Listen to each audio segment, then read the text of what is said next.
Hey everyone, do I have an awesome show for you guys tonight? The Nat-man and I did an awesome interview with paranormal investigator and content creator for SheHaunts, Miss Gina Black. Edgegrave Dave reviews the Oscar-worthy horror comedy film Bad Milo and Haunted Antarctica. All that coming up for you right now, so let's get it. Do aliens exist and are they among us? Are weird creatures lurking in the darkness? Do evil entities hide in the shadows of your bedroom while you sleep? Join us as we explore all this and more on the Warped Reality Podcast. Hey, Ghost fam. Welcome to the show. I am your host, Ghost Joe. If I sound a little bit weird, that's because, I don't know. I have a little something going on there up in the nasal cavities and throatal cavities or whatever. But either way, have a great show for you guys. The Nat-man and I had interviewed a paranormal investigator and content creator, Gina Black. But first, let's talk for a moment, shall we? At the time of this recording, no one still knows what these damn drones are, right? And who's controlling them. I'd like to believe that they're aliens, but I'd probably say that it's more likely our own government, which would probably answer the question of why they haven't shot these damn things down yet out of the sky.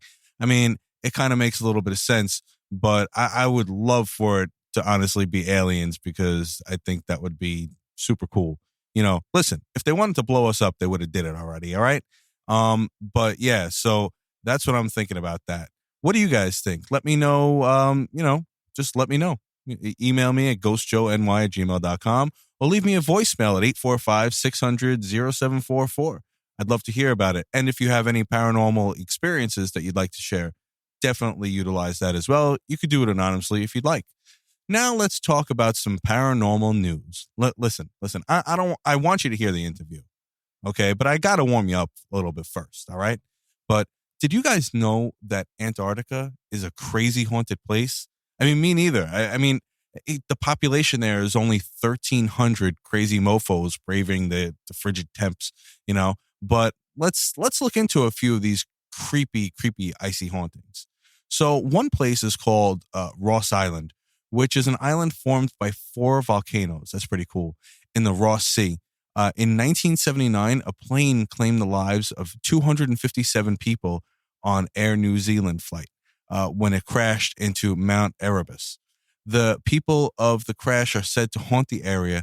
People have heard disembodied voices, whispers in the wind, and have even witnessed footprints being formed in the snow without any explanation, like out of nowhere, which I've never heard that before. That's pretty cool. So next is about the ghost ship Jenny. Go ahead, say it. I know you want to. Go ahead, I'll wait. So now that you've got that out of your system, this ship has apparently met its demise in 1823 after leaving from Peru. It was discovered in 1840 by a whaling ship with all of the bodies still frozen and preserved. That's pretty crazy. I'm sure it's super haunted over there as well. Now, have you heard of, you've all heard of Niagara Falls, right? I mean, everybody has. But how about Blood Falls? Have you guys ever heard of that? It's an outflow flowing from the Taylor Glacier in East Antarctica. The falls flow red due to iron oxide deficiency combined with the salt water. So, I mean, if I ever, who the hell am I kidding? I'm never going to Antarctica. Are you? Are you ever going to Antarctica? I mean, maybe on one of those cruises, that might be cool, whatever, but I think that's Alaska. I don't think anybody goes to Antarctica. I mean, really, only 1,300 people there. How cool could the nightlife be over there, right? Let's talk about the Ninjin. It's a cryptid said to inhabit the icy waters of Antarctica, described as a humanoid creature resembling a giant white aquatic being. Reports of the Ninjin depicted as having a smooth, featureless body, long limbs, and a mermaid-like tail.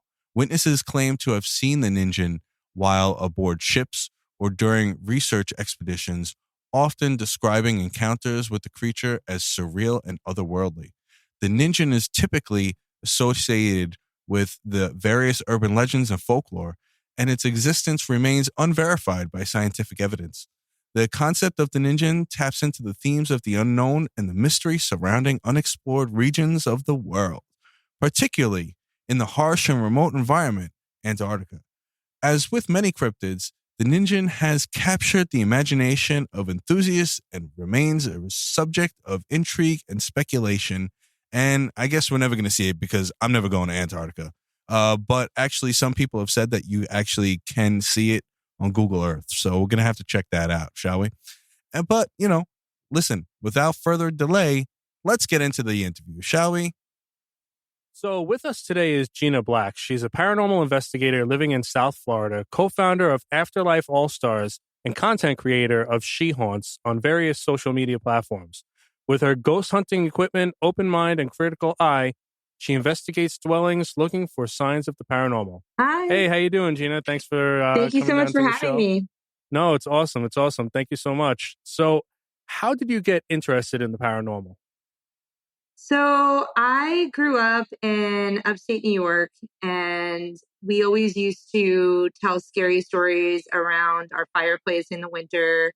So, I kind of really came to love the storytelling aspect of ghost stories and things like that. And, when I moved to Florida, my family moved into a home that we quickly realized was haunted. So those stories kind of came to life for me a little bit. And while living in that house, I experienced a lot of different kinds of paranormal activity.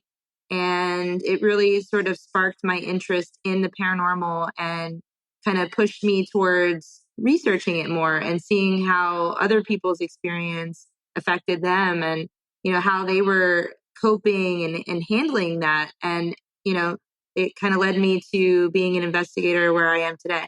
Nice. Actually, I live in, well, I don't know if you'd consider it upstate right now, but I'm in upstate New York. Or, we used to live in Staten Island. So, anything above Staten Island was upstate to us.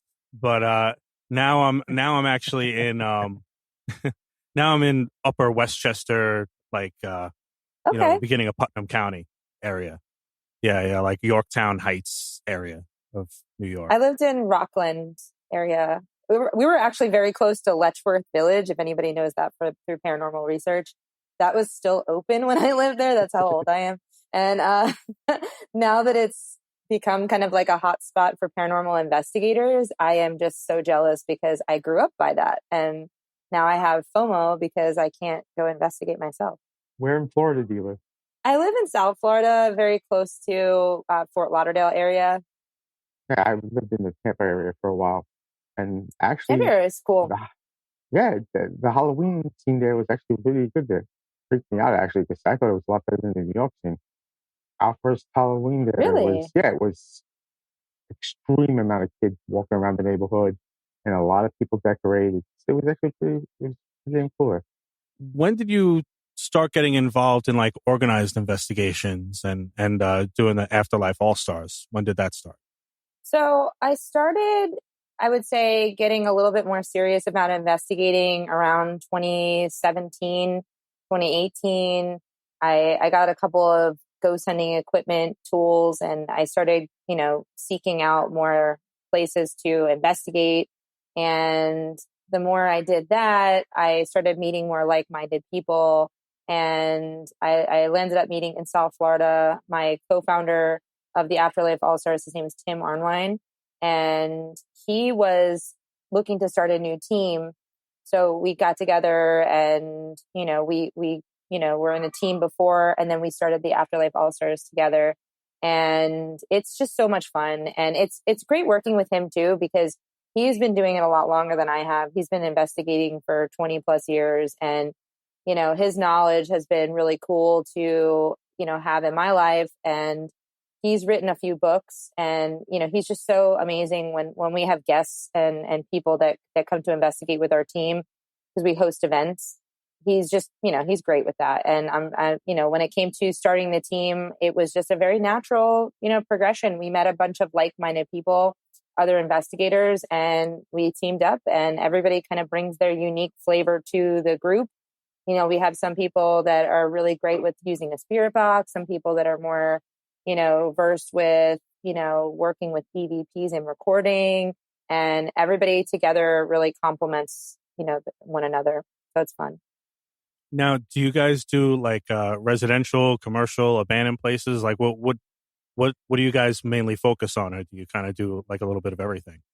We do a little bit of everything. I would say the main focus of the group is actually researching. When we got together, we really wanted to focus on different types of experiments and different ways that we could experiment.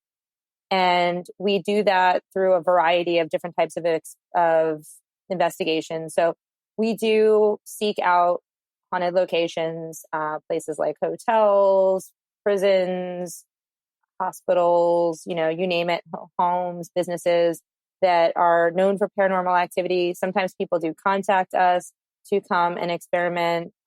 We don't really discuss too much when it comes to that kind of thing, only because it's in a lot of cases, it's a private investigation, but we do have them every once in a while.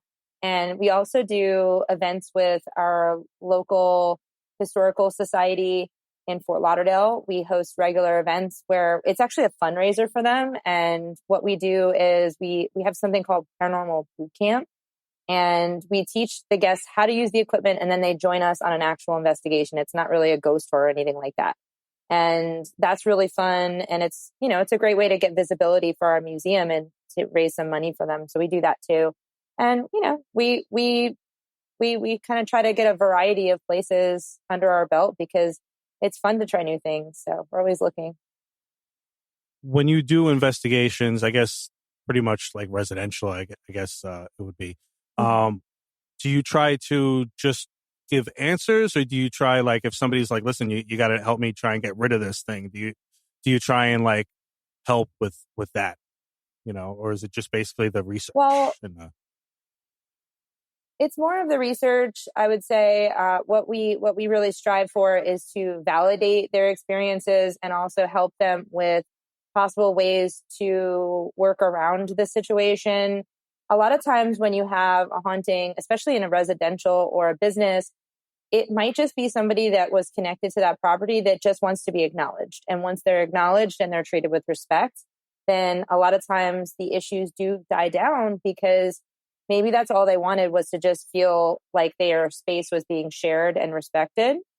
But we don't do any sort of home clearing or anything like that. We're just researchers.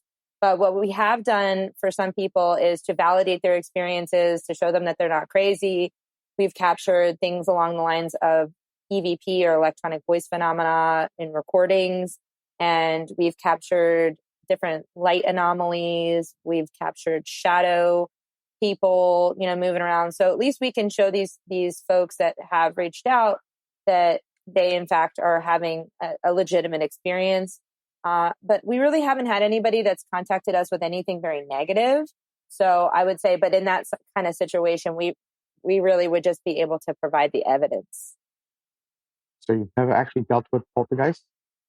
Not a poltergeist. I've never seen anything like that, but we have been in places that have reported poltergeist activity, but it's never happened in front of our eyes where anything's moved or anything like that. And what's the most memorable investigation that you've conducted?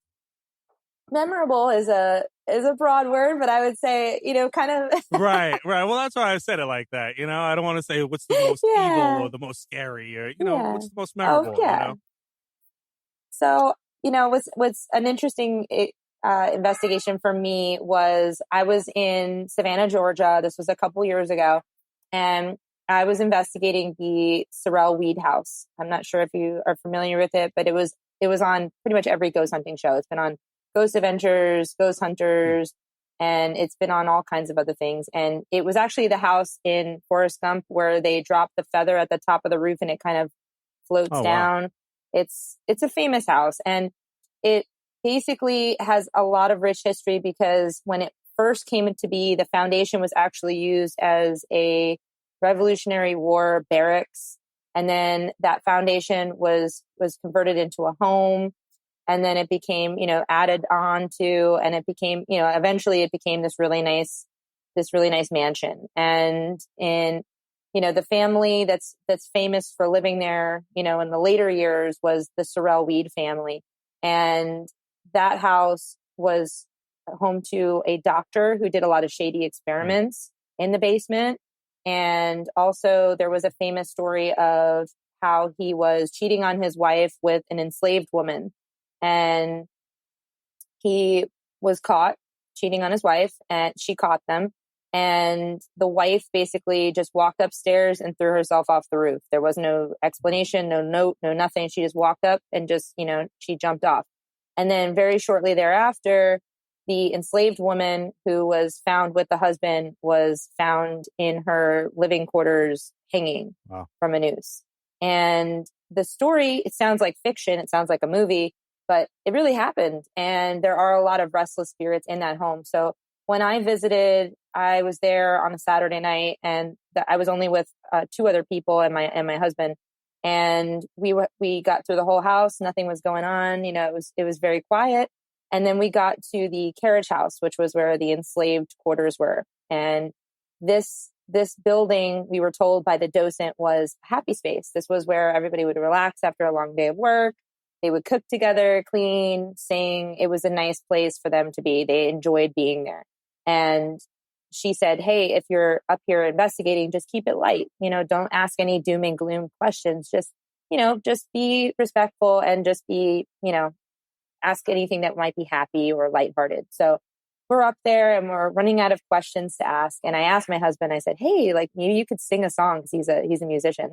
And he's like, what do you want me to sing? I don't know. I'm on the spot. And I said, why don't you sing Blue Suede Shoes by Elvis? Because that's always one of my favorite songs that he sings. So he started singing this song, and almost immediately we got responses through the spirit box. Wow. We heard what sounded like a woman singing. And then we heard it sounded like an older man say, I don't trust him. And then immediately what sounded like a child said, he's okay. And it was just this really cool interaction because we heard singing, and then we had someone thinking like, I don't know who they are. I don't know if I trust them in my space. And then someone else was saying, confirming, hey, they are all right. I think they're okay. Wow. And it was very powerful, So for me, that was a very memorable experience. And I hope to someday be able to go back there and see if we can, experiment a little bit more in that space. And if they might even remember us. I don't know. Is there anywhere that you can hear any of these EVPs? The public? I have it actually on a recording. It was coming through a spirit box device. What would you say is like the most important, like ghost hunting, piece of equipment? That is always a good question. And my answer does change sometimes depending on my mood, but I would say top 3 might be a good way for me to answer that. At least 3 things, because if you have just one piece of equipment, it might be easy to get a false positive. But if you have 2 or 3 pieces of equipment and they're all interacting with you, that might be a better way of, being able to verify that there was a valid situation. So I would say the 3 things I would bring would be an EMF detector of some kind. The kind that I use measures EMF and temperature. So I can see if a temperature drops, and I can also see electromagnetic field activity. And a recorder is great. If you don't have a recorder, you can always pop out your phone, and you can, Apple and Android have great voice memo apps, which have, the phone microphone is very sensitive. So it's great for EVPs, or a recorder is nice too.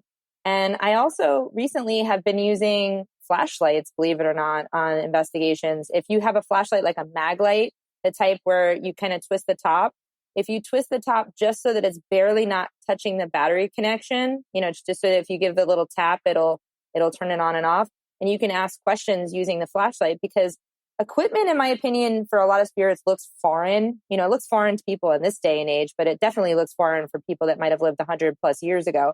But a flashlight might be a little bit easier to wrap their brains around, hey, what is this? And I've gotten some incredible responses for intelligent responses on a flashlight. So I would say those 3 things are kind of my top recommendations. And you don't really have to spend any money at all necessarily to have them, or not very much money at all. If you don't have an EMF reader, these things are pretty cheap. So it's kind of neat. If anybody wants to get started, it doesn't need to be a very expensive endeavor. So I noticed that you, this is actually like when I saw your Instagram and I saw this stuff, I'm like, oh, now I definitely have to interview you. I saw that you went to go visit my guy Robert the Doll at the East Martello Museum. Oh yeah. How was that experience? Yeah. Was it did you get any like weird vibes, or was it just like, like what how was that? So I have a hot Okay. take on Robert the Doll. This is my hot take. Okay, so I have been investigating for years now, and I don't claim to have any psychic abilities. I really don't. But the more you investigate, you do become sensitive in a way where if you're in a room and the vibe feels off, your body is an antenna. Your body will sense things. And it's kind of learning how to read those vibes. You become used to doing that as an investigator. So when I arrived, I was expecting this heavy situation. I'm going, oh man, I'm so worried about this. I was nervous because of all the stories and all the hype. And I got there and I honestly did not feel any negative energy. And, we were speaking with our guide, who was really nice. We had a very small group that was there to investigate that night. There was only maybe 3 other people other than me and my husband. And we were talking to the guide, and he's been there for years. And we're like, hey, what is your opinion? What do you have to say about this? And he did mention that, and this was as of November 18th, that the museum has recently changed their policy. And in previous years, from having this doll, they always told people you have to ask permission before you take a picture of the doll. But they have started to, at least, enough to change their policy, decided that by asking permission, you might be asking or giving yourself a little bit too much over to the doll. Maybe by doing that, you're kind of lowering your guard a little bit, or offering the doll to, give you some bad intentions. But they said that they've recently changed their policy and they don't want people asking permission. But what they said to do was to simply just be respectful. And the people that have these curses that happen to them and these bad events and these negative things are all people that were antagonistic, that disrespected the doll, that were taunting the doll, that were basically being jerks. And those people are the ones that come back to the museum and apologize. Those people are the ones that come back to the museum or mail in letters of apology. And I think it all boils down to, if you go into a space, you need to conduct yourself in a positive way. And if you put out that kind of negative energy, you're going to get it back, and it shouldn't be a surprise, So I think there are people that they hear these stories and they go to that museum and they say, oh, this isn't real. And I'm going to, this stupid doll, and, this is dumb, and blah, blah, blah. Those are the people that have the negative experiences. So, it's not really how I operate. So, when I got there and I didn't feel anything negative, I was very respectful. We did some experimenting in there. They gave us full reign of the property during this investigation. So we didn't really have anybody in there. And, we were, asking some questions, not getting a whole lot of response. But then I took out one of my pieces of equipment that I have is called a portal. And basically the portal, it works with a spirit box. And normally a spirit box is really loud and hard to hear because you're listening to radio stations sweeping at a rapid pace. And it creates like a kind of sound, like a white noise. So this device actually lowers that white noise. It stretches the words a little bit so they're easier to hear. So it kind of it makes the experience a little bit easier to understand if you're hearing any words. So we had that on, and I said something to the effect of, hey, Robert, my husband doesn't believe in any of this. Can you give us a sign that you're here? And I said, I think you're really cool. I believe in this. I think you're a cool guy. And we heard a giggle. Wow. And it was really neat. It sounded like a child giggle. And then I was using they're glowing dowsing rods, so you can see them in the dark. And I was shifting through the different colors, and I'm like, hey, Robert, what colors do you like? And when I landed on red, it said red. Wow. Through the portal. That's very cool. So I'm like, all right, that's all cool. I got. I got a red and I got a giggle, and it kind of, it seemed like it was an interaction that was intelligent, so cool. But that's all we got. And, I think that is definitely a very haunted doll. And I think that anybody who goes should absolutely approach it with respect. And if you're not willing to be respectful, you should definitely, brace yourself for the bad luck that's going to happen. Because I do think that is a real yeah, thing. I mean, when because I had read up on it also after I saw that on your Instagram, and I was like, not giving any kind of like disingenuous, like non-validity to the doll being haunted, because I definitely believe it is, but my thought was, oh, well, maybe the museum is getting, a lot of lawsuits or something like that from people saying, well, I did all this, or, I didn't do this, or I did this, and, now I have all this curses on me and everything. So, for me, looking at it, I'm like, well, maybe it's just kind of the museum trying to, cover itself legally, as far as that goes. But, I mean, I remember there was a special about Robert the Doll, I think last year, I think on Sci-Fi or something like that. It was really, really interesting about the origin of it stuff. It's got a wild story, Yeah. and I'll be very honest with you. I don't know if I believe a lot of the stuff that's said about the history of the doll, because some of it just seems absolutely ridiculous. It seems like, if you've ever seen the movie Chucky, that's what a lot of the paranormal accounts from the past sound like. The doll came to life and locked me in a closet and all this other stuff. Right. I don't know if I believe that. I do think a lot of things were embellished, but I think wherever there is smoke, there's fire. And I do think that if a doll for 125 years has had paranormal occurrences happening around it, I do think that there's something to that. And it could be a variety of different reasons what causes it, but I do think something is, there is something weird with that doll. And, what was interesting, I know you mentioned this special. Did you see on the special that you saw anything about Ozzy Osbourne having an issue with it? No, I don't think so. No? No. I actually heard of that. Actually, I've heard of You it. did? I didn't watch the special, but I think I saw a commercial for it, and they mentioned Ozzy. Yeah, they were telling us at the docent that was with us that night, that worked for the museum. He was saying how he recently went to a Paracon and he met Jack Osbourne, Ozzy's son, who has the show Portals to Hell. Right. And he was very interested in speaking with this docent because, when he found out he was working at that museum, and he said, hey, my dad visited Robert and my dad wasn't very respectful. And then almost immediately after Ozzy left the location, all these bad things started happening to him. And he absolutely believes that because of the way that he treated the doll, that he experienced curse activity. Like he thinks that he was cursed. Wow. So it's pretty interesting. Yeah. No, that's definitely interesting. Cool. And actually, I believe that, you mentioned Chucky. I believe that they actually said that Chucky was kind of based off of Robert the Doll, I think. I think that's kind of like where they got the whole story or the whole idea from, that's what I had read. I don't know how true that is, but yeah, no, definitely a very, very cool thing. I mean, the Annabelle story is pretty interesting too. To be honest with you, I've actually never seen. I mean, I'm a huge horror fan, but I've never seen any of the Annabelle movies because I'm like, really, I don't know, because it just looks. Yeah, I don't know. I just never. Didn't see the Annabelle movies. I love The Conjuring, but I didn't see the Annabelle movies, and I didn't see the Nun movies either. I just kind of watched. I just watched the Nun movies. Yeah, the Nun movies are good, but they're definitely over the top ridiculous, Yeah, those were more movie movies. They really made it like a regular horror movie.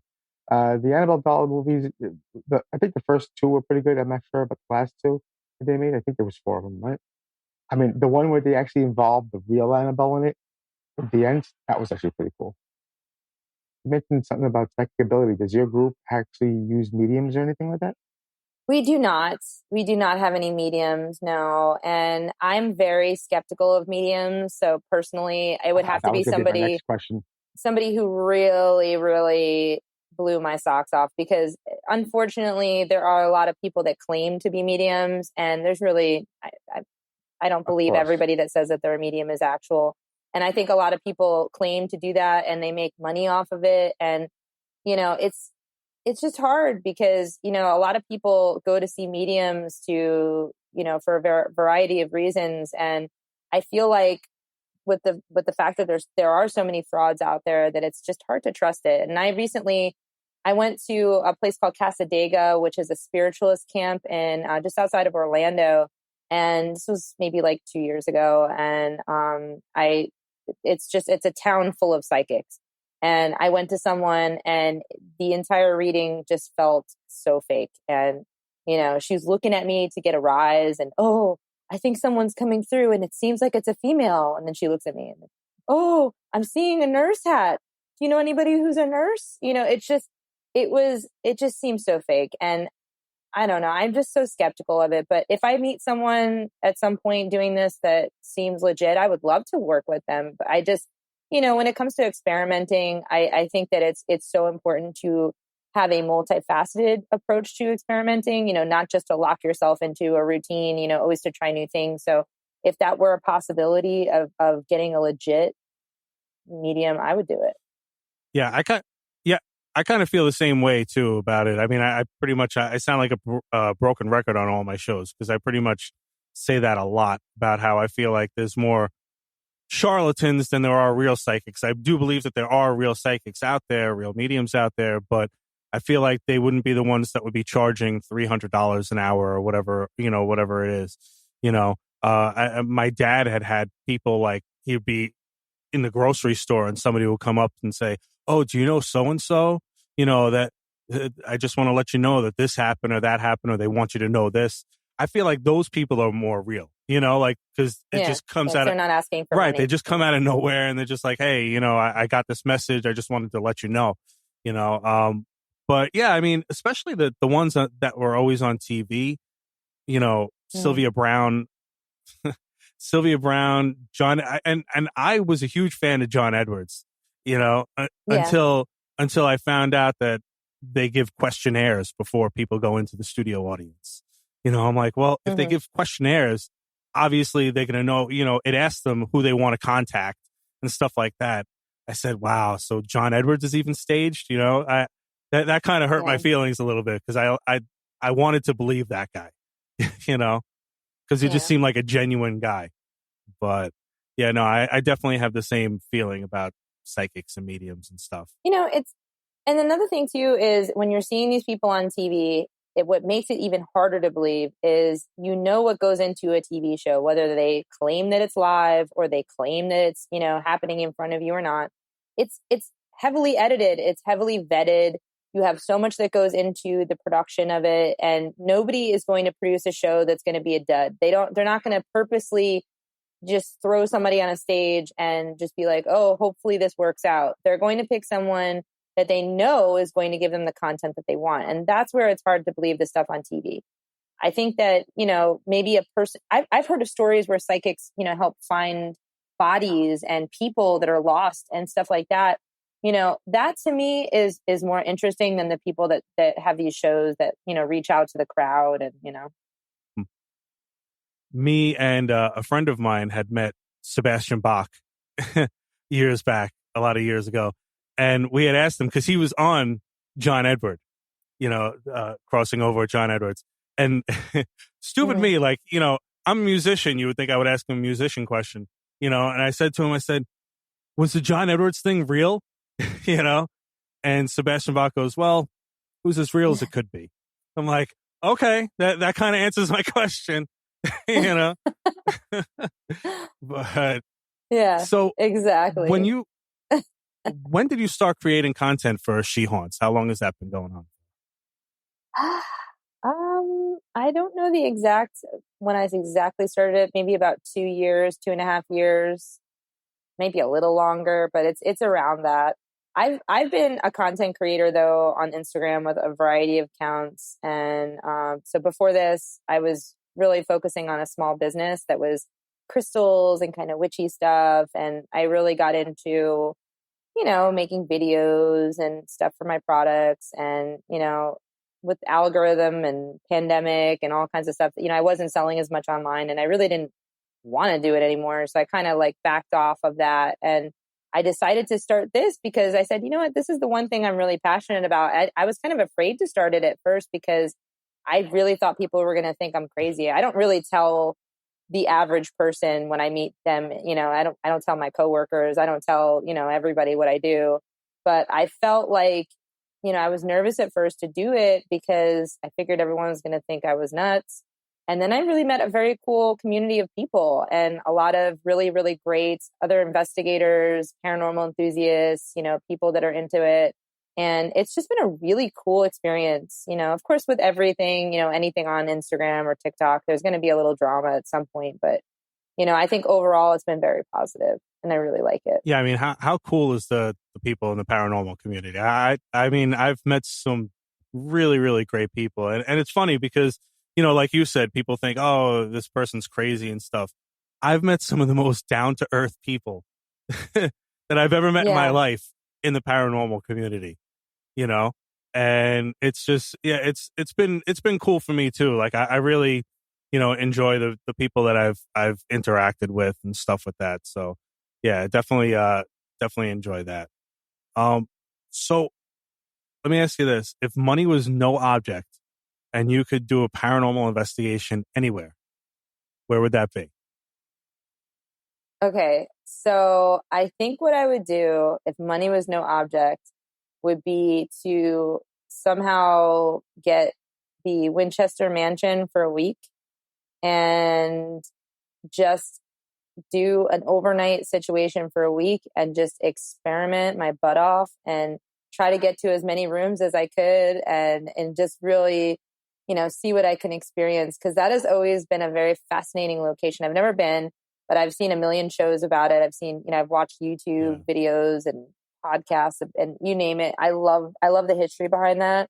And I just think it would be such a cool place to have a really good amount of time to really sink my teeth in and really, explore. So that would be my choice. It's a good question. Oh, thank you. No, I mean, that's cool though, because it's always kind of fascinated me too. Like the whole story behind it and how, she was always scared that all these spirits are coming at her. So she would build all these fake rooms and, false staircases going everywhere and stuff like that. It's just, it's beautiful too. In addition to being like a little eccentric, if you look at the details of that house, it's gigantic. And there was no expense spared with the decorating. And for a Victorian era, mansion, I mean, every little detail, she's even got like these little like metal spider webs in the corners of the hallways and like just gorgeous stained glass. And I mean, the amount of money and time that went into that place, it's a work of art. It really is. And it's an eccentric work of art. If anybody wanted to contact you or find out more information, how could they do that? So I prefer if you want to email me, SheHauntsOfficial@gmail, or you can reach out to my Instagram, send me a message at SheHaunts.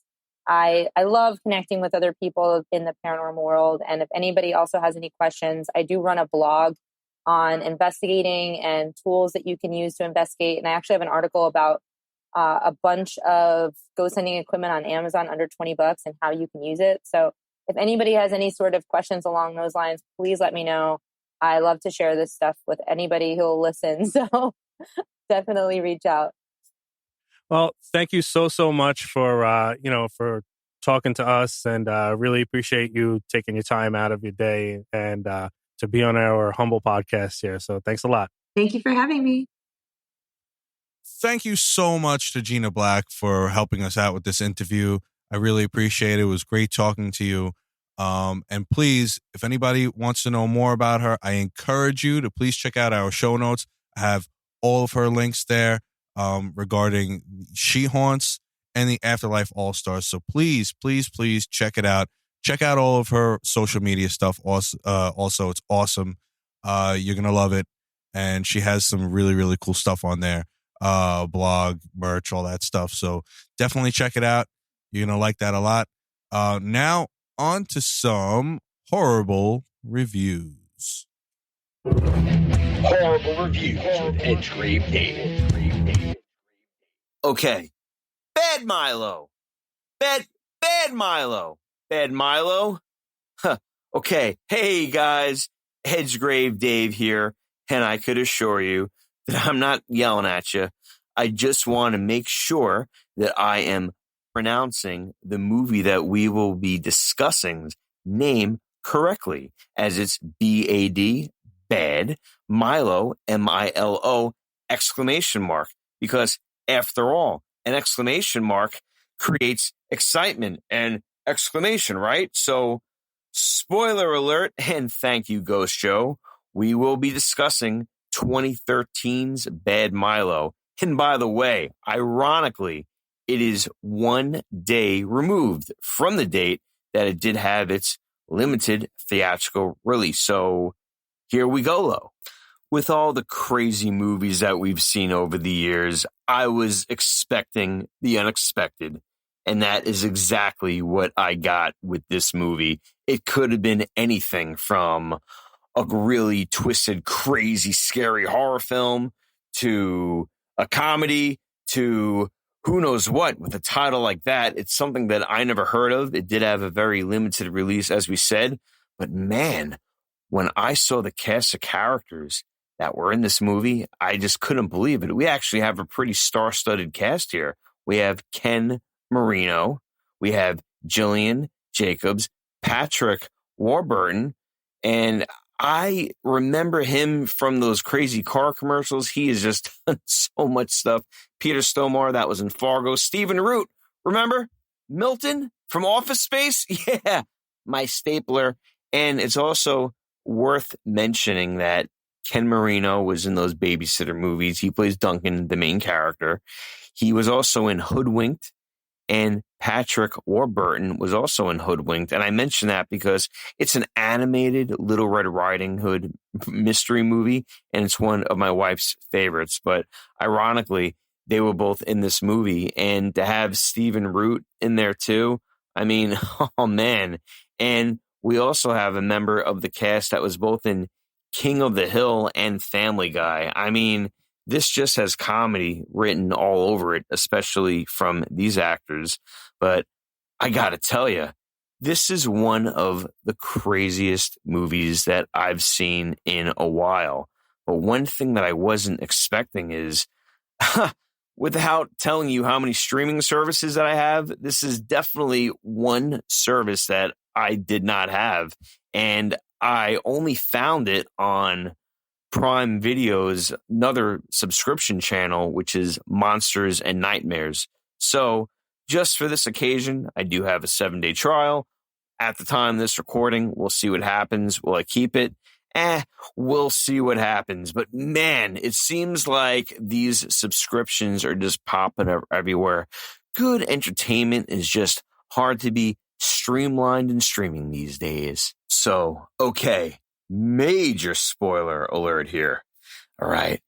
Our main character here, Duncan, has some problems. Guys, we've all been there, and it's pretty relatable to myself.